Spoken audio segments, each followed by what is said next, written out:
most overlooked spots in education today and how we prepare teachers is helping them to think about themselves and how they manage their minds and their hearts, or how they cultivate their minds and their hearts. In the mind, this is the place where we learn information. This is the place where our thoughts reside.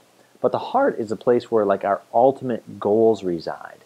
So the heart is where it's very critical to do the work of, for example, differentiating yourself from your job performance. If your own identity is not separate from your job performance, then incredible complex problems result that I don't think can be solved except for just doing the separation.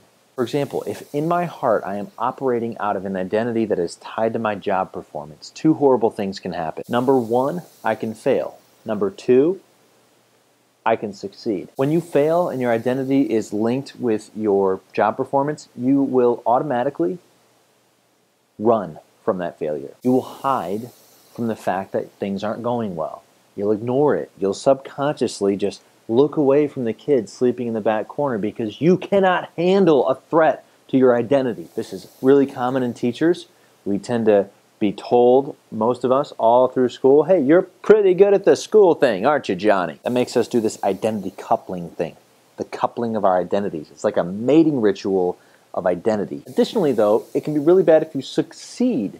So if you have your identity meshed with your job performance and you succeed, you get public praise, your test scores go well, you write a blog post that people like, then you will start to have an inflated sense of who you are and your worth. That's not good for your teaching. That's not good for your relationships with colleagues. That's not good for your relationships with bosses. That's not good for your relationships with your dog. That's not good for your relationships with your spouse or your kids or your mom or your uncle. That's not good for anyone. You cannot have an inflated sense of your self-worth in this job. And you also cannot have a deflated sense of your self-worth in this job. The only solution is identity separation. I think maybe this video was perhaps more confusing than helpful, but the key thing I want you thinking about, as I am always thinking about, obviously not fully thinking out, is how do we separate our head from our heart? And how do we get both right?